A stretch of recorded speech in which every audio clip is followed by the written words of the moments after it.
नमस्कार।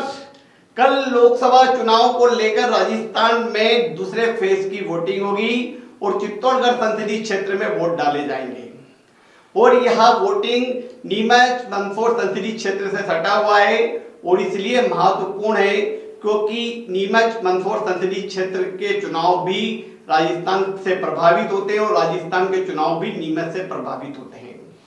वहीं इन चुनाव में कांग्रेस से जहां पूर्व मंत्री उदयलाल आंजना चित्तौड़ से ताल ठोक रहे हैं, तो वहीं भाजपा के प्रदेश अध्यक्ष सीपी जोशी मैदान में हैं। एक और तीसरे उम्मीदवार हैं बापूलाल आंजना, जो कि निर्दलीय चुनाव लड़ रहे हैं। हम आपको बता दें, ये बापूलाल आंजना बंटी आंजना के पिता हैं। जी हाँ, वही बंटी आंजना जिनका मर्डर निम्बाड़ा में सरेआम हुआ था और उन्हें गोलियों से भून दिया गया था। इस हत्याकांड के आरोप कांग्रेस नेता और अभी वर्तमान में कांग्रेस प्रत्याशी उदयलाल आंजना के भतीजे अरविंद आंजना और भांजे विक्रम आंजना पर लगे हैं। अरविंद आंजना तो जेल में रहकर आए हैं और अभी वे जमानत पर आकर गांव में खुले घूम रहे हैं।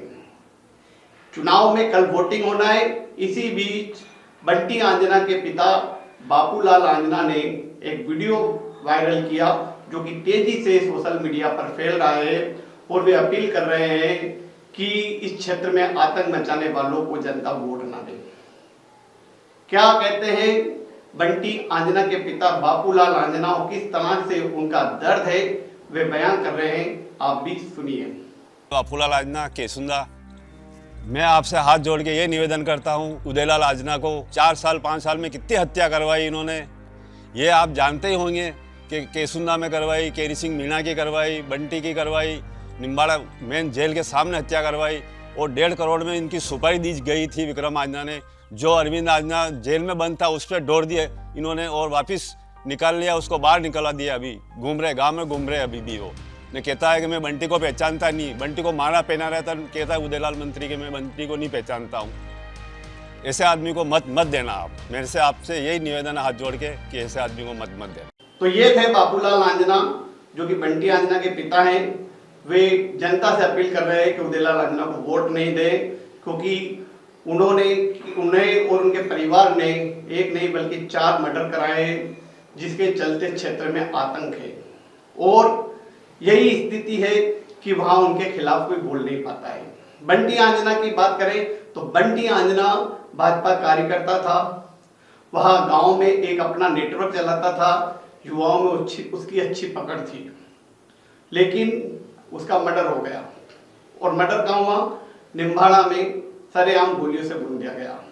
इस मामले में उदयलाल आंजना ने प्रेस वार्ता कर कहा था कि अगर मेरे परिवार का या मेरा अगर नाम आया तो मैं राजनीति छोड़ दूंगा, लेकिन कहते हैं ना, राजनीति धूल भी चटा देती है और यही स्थिति थी कि उदयलाल आंजना पहले विधानसभा चुनाव हारे और फिर लोकसभा चुनाव में आ गए, जबकि उनको अपने वादे के मुताबिक राजनीति छोड़ देना चाहिए था क्योंकि उनके परिवार पर हत्याओं के लगातार आरोप लगे हैं और यही कारण है कि अपने बेटे की हत्या का बदला लेने के लिए वे फिर चुनाव में उतरे हैं। बापूलाल आंजना और उदयलाल आंजना के सामने ताल ठोक रहे हैं। एक पिता का दर्द यह है कि उनके जवान बेटे को गोलियों से भून दिया जाता है सिर्फ रसूख की खातिर, तो वह पिता क्या करेगा? और बड़ी बात यह है कि उसमें भी विक्रम आंजना को बचा लिया जाता है, उनका नाम एफआईआर में नहीं आता है।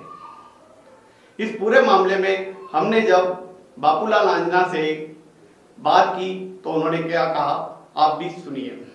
आपने वीडियो जो वायरल हुआ है वो कंफर्म करने के लिए फोन लगाया था हमने। हाँ हाँ कि वो आपका ही वीडियो है ना सर? हाँ हाँ, मेरा ही वीडियो है वो। हम खबर बना रहे थे तो मैंने कहा आपसे कंफर्म कर लें।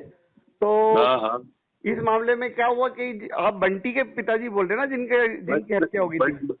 बंटी का पिताजी बोल रहा सर। अच्छा अच्छा, तो हाँ आपने वो वीडियो वायरल किया और जनता से अपील की कि इनको वोट ना दिया जाए, ये हाँ हाँ, थोड़ा सा विस्तार से बताए क्या घटनाक्रम है पूरा? घटनाक्रम तो ये सब दो मर्डर करवा दिए कि सुनना में और क्या करे यार। अच्छा अच्छा, किन किन का? एक तो बंटी आंजना का और एक और विकास प्रजापत का। अच्छा, इन दोनों के मर्डर। तो इसमें किन का हाथ है सर? इसमें विक्रम आंजना का हाथ है मेन। अच्छा अच्छा, तो इसमें एफआईआर में उनके नाम नहीं है क्या? FIR दी सर ने, जो पुलिस वालों ने नहीं लिखी, मंत्री था ना ये, अच्छा। जो बंटी के साथ में था, उनके आधार पे ले लिया हमारी FIR। जो हम 15-20 मिनट में वहाँ पहुँच गए थे मौके पे, हम्म। तो भी हमारी FIR नहीं ली। नहीं तो अब भाजपा की सरकार आ गई और अब बाद में क्या उसमें कार्रवाई नहीं हुई? आपने जांच की मांग नहीं की बाद में? जांच की मांग की, चुनाव के बाद बोल रहे थे। कि लोकसभा चुनाव के बाद करेंगे जांच, यूं? हाँ हाँ हाँ। अच्छा, और किन किन के मर्डर के आरोप लगे हैं इन पर? 4 मर्डर है, 2 पर ये अपने छोटी सादड़ी तहसील में है, दौरापानी यहाँ के है, वो साटोला वहाँ के है। 2 मर्डर मीणा के किए, 2 यहाँ केसुनाम की है, 4 एक सादड़ी में उन्हें बबलू साहू का हाथ पग भांग दिया। अच्छा अच्छा, उनके हाँ। तो आपने ये अपील जारी की है कि इन्हें वोट नहीं दिया जाए? हाँ, नहीं दिया जाए। मैं निर्दलीय फार्म भी भरा सर हमने। आपने फॉर्म भरा? हाँ, निर्दलीय भरा ना केसुंदा में। काय का फॉर्म भरा आपने? इनके सामने भरा, निर्दलीय चित्तौड़ से। हाँ, आप चुनाव लड़ रहे हैं अभी लोकसभा का? हाँ हाँ हाँ, चुनाव निर्दलीय। निर्दलीय लड़ रहे हैं? क्या चुनाव चिन्ह है आपका अभी? हाँ हाँ, आपको चुनाव चिन्ह क्या मिला अभी निर्दलीय लड़ रहे हैं? केकली का निशान है। केटली का? हाँ, केकली का। अच्छा, तो आप लोकसभा चुनाव लड़ रहे हैं उदयलाल आंजना के सामने? हाँ हाँ हाँ अच्छा अच्छा अच्छा, हाँ। ठीक ठीक सर, धन्यवाद सर। धन्यवाद सर। ग्राम केसुंदा, जो कि उदयलाल आंजना का गृह क्षेत्र है, विक्रम आंजना भी वहीं रहते हैं, उसी गांव में एक नहीं बल्कि 2 मर्डर हुए। एक मर्डर हुआ विकास प्रजापत का, जिसे गर्म पानी में डालकर इतना मारा गया कि उदयपुर में इलाज के दौरान उसकी मौत हो गई। वहीं दूसरा मर्डर हुआ बंटी आंजना का, जिसे गोलियों से भून दिया गया। इन दोनों मामले की जब तार जुड़े तो अरविंद आंजना, जो कि उदयलाल आंजना के भतीजे हैं, उनसे जुड़े और इस मामले में उनकी गिरफ्तारी भी हुई। और साथ ही विक्रम आंजना पर भी आरोप लगे, लेकिन उन पर कोई FIR नहीं हुई, क्योंकि उस समय उदयलाल आंजना सहकारिता मंत्री थे और वे अपने भांजे को बचा लाए। लेकिन अब भाजपा का शासन आने से उन पर हो सकता है कि फिर फाइलें खुले और पुनः जांच हो। ये तो केवल 2 मामले हैं, लेकिन बताया जाता है कि राजस्थान में ऐसे 4 मर्डर हैं जिसके आरोप उदयलाल आंजना के परिवार पर लगे हैं। अब इसके बाद चित्तौड़गढ़ लोकसभा क्षेत्र की जनता क्या निर्णय लेती है कि वे किसे वोट देंगी, वे तो खुद समझदार हैं। लेकिन एक पिता का दर्द था जो हमने आपको सुनाया, इसलिए सोच समझकर मतदान करें। धन्यवाद।